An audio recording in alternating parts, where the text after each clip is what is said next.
जियो black ने finally अपना पहला इक्विटी फंड लॉन्च कर दिया है जिसका नाम है जियो ब्लैक रॉक फंड। ये एनएफओ 23 सितंबर को ओपन होने वाला है और 7 अक्टूबर तक ओपन रहने वाला है। तो अगर आपको इस एनएफओ में इन्वेस्ट करना है तो इस पर्टिकुलर ड्यूरेशन के टाइम पर आप कर सकते हो। आइए देखते हैं कि क्या अलग जियो ब्लैक रॉक का फ्लेक्सी कैप फंड करने वाला है। उसके लिए हम फंड का प्रेजेंटेशन पढ़ेंगे। तो सबसे पहले आपको एक चीज देखने के लिए मिलती है, powered by AI and managed by experts. तो यही इनका यूएसपी है कि ये एआई से पावर्ड है और एक्सपर्ट्स इसको मैनेज कर रहे हैं। एनएफओ का पीरियड आप देख सकते हो 23 सितंबर से 7 अक्टूबर है। तो आप जिस भी ब्रोकर की मदद से इस एनएफओ में अप्लाई करना चाहते हो आप कर सकते हो, नहीं तो आप डायरेक्टली जियो फाइनेंस के एप्लीकेशन पर जाकर भी एनएफओ में इन्वेस्ट कर सकते हो। पर वो ओपन होने वाला है 23 सितंबर। जिनको भी ब्लैक रॉक के बारे में नहीं पता है, तो ब्लैक रॉक एक बहुत ही बड़ी कंपनी है जो ग्लोबली 12.5 ट्रिलियन डॉलर्स के एसेट्स अंडर मैनेजमेंट को मैनेज कर रही है और इनके पास 40 इयर्स का एक्सपीरियंस है सिस्टमैटिक इन्वेस्टिंग में। तो बहुत ही पुरानी और बहुत ही बड़ी कंपनी है। और ये जो जियो ब्लैक रॉक का फ्लेक्सी कैप फंड है, इसमें आपको SAE यानी कि सिस्टमैटिक एक्टिव इक्विटी का अप्रोच देखने के लिए मिलेगा। ये क्या है, इसका कैसा परफॉर्मेंस रहा है पिछले कई सालों में, ये भी हम देखेंगे। तो सबसे पहले SAE के बारे में इन्होंने समझाया है कि ये काम कैसे करता है। तो SAE का आप देख सकते हो, ह्यूमन क्या करेगा, ह्यूमन करेगा fundamental research, theme definition, fund manager का view, risk management, governance, insights. और मशीन क्या करेगा, machine AI, machine learning, alternative data, geolocations, online search activity, macro trends, broker reports, consumer transaction. तो ये जो अप्रोच है, यहाँ पर ह्यूमन का डिसीजन मेकिंग और मशीन की मदद से आप बहुत ही बड़े बड़े डेटा पॉइंट्स को सिंपली एनालाइज कर सकते हो। तो इन दोनों चीजों को मिक्स करके SAE का जो अप्रोच है वो रहने वाला है। अब ये क्यों इंपॉर्टेंट है, अब जितना भी डेटा आता है वो क्विकली और रियल टाइम में मेजर होना चाहिए ताकि एवरीडे आपको मार्केट में सिग्नल मिले और एक्शनेबल इन्वेस्टमेंट इनसाइट्स आपको मिले। अब इसकी मदद से आपकी रिस्क भी बैलेंस हो जाएगी, रिटर्न्स भी पोटेंशियली बढ़ जाते हैं और इनका एम यही है कि ये स्टेडी इफिशिएंट इन्वेस्टमेंट आउटकम आपको डिलीवर करे। ऐसे ही अपडेट्स के लिए और ऐसे ही इंफॉर्मेशन के लिए चैनल को सब्सक्राइब जरूर कर देना और वीडियो को लाइक जरूर कर देना। अभी आज के डेट में एक प्रॉब्लम ये है कि डेटा आपको बहुत सारा देखने के लिए मिलेगा।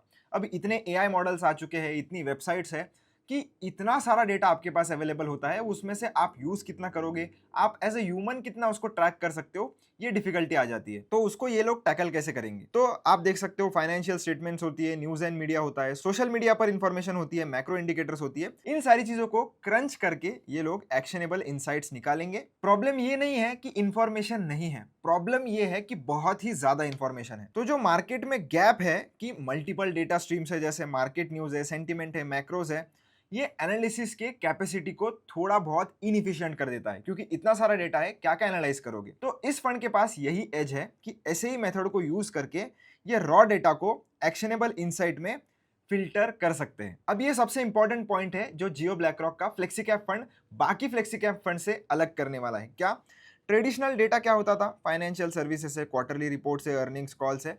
तो ये ट्रेडिशनल अप्रोच होता था, यानी कि कोई भी फंड मैनेजर अगर होगा या कोई भी रिसर्च टीम अगर होगी तो वो ये सारे डेटा पॉइंट्स को चेक करेगी और फिर अपने इन्वेस्टमेंट डिसीजन को लेगी। पर ये फंड इसके साथ साथ मॉडर्न अप्रोच भी इंट्रोड्यूस करने वाला है जिसमें blogs, job postings, e-commerce data, satellite data, social media content, internet search, इन सारी चीज़ों को भी एक कंबाइन करने वाले हैं। जैसे जॉब पोस्टिंग्स, मतलब अगर कोई कंपनी अच्छा करेगी तो ऑब्वियसली वो ज़्यादा लोगों को हायर करेगी, तो वो जॉब पोस्ट करेंगे। तो वैसे डेटा को भी ये कंसिडर करेंगे कि जॉब पोस्टिंग बढ़ रही है या कम हो रही है, जिसकी मदद से उनको समझ में आए कि कौन से कंपनी में ग्रोथ है या नहीं है। ई कॉमर्स डेटा में आपको ये देखने के लिए मिलेगा कि कितने ऑर्डर शिप हो रहे हैं, कितने नहीं हो रहे हैं पिछले साल के कंपैरिजन में। सैटेलाइट डेटा में एग्जांपल में अगर आपको दे दूं कि कौन सी कंपनी के बाहर ज़्यादा ट्रक्स खड़े होते हैं, जिसकी मदद से हमें ये पता चले कि कौन सी कंपनी के ज़्यादा सेल हो रहे हैं, किसके फैक्ट्री के बाहर ट्रक की लाइन लगी पड़ी है क्योंकि उधर डिमांड है, कौन से कंपनी के फैक्ट्री के बाहर बिल्कुल भी भीड़ नहीं है, मतलब उनके सेल्स कम हो चुके हैं तभी वहां से माल बाहर नहीं जा रहा है।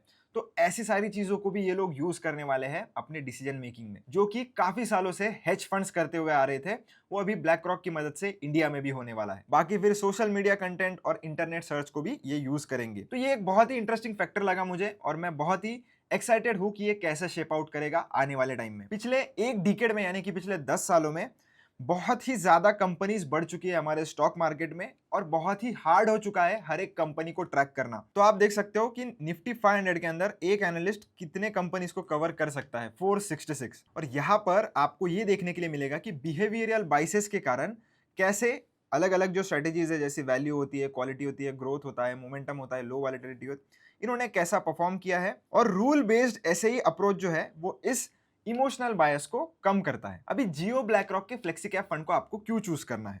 तो इसमें आपको इन्वेस्टमेंट एक्सपर्टीज टेक्नोलॉजी के साथ मिल रही है, जिसमें जो ह्यूमन की कैपेसिटी है उसको कंबाइन किया जाएगा एआई और मशीन लर्निंग के साथ। तो ये 1000 stocks across market capitalisation cover कर सकते हैं और इनको ट्रैक कर सकते हैं। फ्लेक्सी कैप फंड अभी क्यों? क्योंकि इंडिया में अभी अक्रॉस कैटेगरीज रिटर्न्स देखने के लिए मिल रहे हैं और इसके वजह से पूरे ब्रॉडर मार्केट में आपको अपॉर्चुनिटीज देखने के लिए मिलेगी। तो लार्ज, मिड और स्मॉल तीनों कैटेगरीज में आपको अपॉर्चुनिटीज देखने के लिए मिल रही है और अगर आपको कैप्चर करना है तो फ्लेक्सी कैप फंड आपके लिए एक बेटर चॉइस हो सकता है। और इसी के साथ साथ इन्होंने प्राइस भी अपनी बहुत कम रखी है, इसके बारे में हम आगे बात भी करेंगे डिटेल में।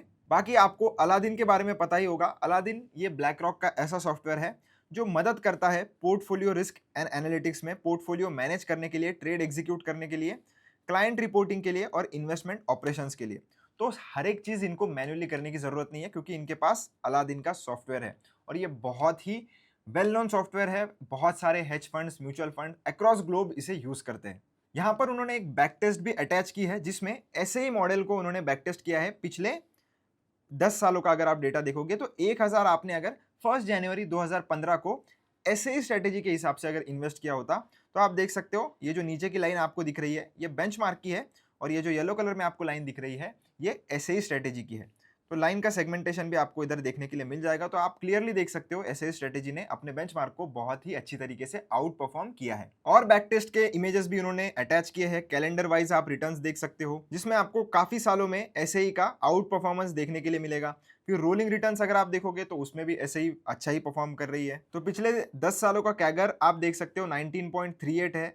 उसकी वॉलेटिलिटी रही है 16.14%। वही BSE 500 का कैगर रहा है 14% के आसपास और BSE 500 की वॉलेटिलिटी रही है 16.23। वो मतलब ऐसे स्ट्रेटेजी से ज्यादा है। और NSE की भी अगर आप देखोगे तो वही रिटर्न है और क्लोज टू वही वॉलेटिलिटी है। तो क्लियरली SAE ने बहुत ही अच्छे रिटर्न्स डिलीवर किए हैं, वो भी कम वॉलेटाइल होते हुए कंपेयर टू इट्स बेंचमार्क। यहाँ पर आप उनके फंड मैनेजर्स की लिस्ट देख सकते हो कि कौन कौन है जो आपका पैसा मैनेज करने वाला है। MD, CEO, CIO और चीफ रिस्क ऑफिसर आप देख सकते हो और नीचे आपको इक्विटी फंड मैनेजर्स और डेट फंड मैनेजर्स फिलहाल देखने के लिए मिलेंगे। नेक्स्ट, इस स्कीम की अगर हम बात करें तो इसका इन्वेस्टमेंट ऑब्जेक्टिव यही है कि लॉन्ग टर्म कैपिटल एप्रिसिएशन आपको बनाकर दे, investing in equity and equity related instruments across market capitalisation, क्योंकि ये एक फ्लेक्सी कैप फंड है। इसका बेंचमार्क इंडेक्स रहने वाला है निफ्टी 500 टोटल रिटर्न इंडेक्स। इसका एक्सपेंस रेशियो रहने वाला है 0.50%। इसमें सिर्फ और सिर्फ आपको डायरेक्ट प्लान ही देखने के लिए मिलेगा क्योंकि ये लोग रेगुलर प्लान बेचते ही नहीं है। तो आप कोई भी डिस्काउंट ब्रोकर जैसे एंजल वन, जीरोधा, ग्रो जो भी आप यूज करते हो इसकी मदद से आप इन्वेस्ट कर सकते हो या डायरेक्टली आप इनके एप्लीकेशन पर जाकर भी इन्वेस्ट कर सकते हो। इसमें फिलहाल के लिए कोई भी एग्जिट लोड नहीं है, यानी कि आप कभी भी अपना पैसा निकाल सकते हो, आपसे कोई भी पेनल्टी नहीं ली जाएगी। और इनके फंड मैनेजर्स का आप नाम भी इधर पढ़ सकते हो। रिस्कोमीटर की अगर हम बात करें तो ये fund very high risk category के अंदर आता है। ऑब्वियसली एक फ्लेक्सी कैप फंड है तो रिस्कोमीटर पर ये वेरी हाई रिस्क कैटेगरी के अंदर आता है। तो अगर आप इन्वेस्ट करने का सोच रहे हो तो ये समझ लेना कि ये स्कीम लॉन्ग टर्म के लिए है, मतलब 5 से 8 सालों के ऊपर अगर आप इन्वेस्ट करना चाहते हो तो उनके लिए ये सूटेबल रहने वाली है क्योंकि इसमें बहुत ही ज्यादा रिस्क इन्वॉल्व है, तो वो भी आपको पता रहना चाहिए। तो होप आपको समझ में आ गया होगा कि जियो ब्लैक रॉक का फ्लेक्सी कैप फंड क्यों बाकी फंड से अलग है। आपको इस फंड के बारे में क्या लगता है और क्या आप इसमें इन्वेस्ट करने वाले हो, मुझे कमेंट सेक्शन में जरूर बताना। मिलता हूं आपसे नेक्स्ट वीडियो में। Till then keep learning, keep earning.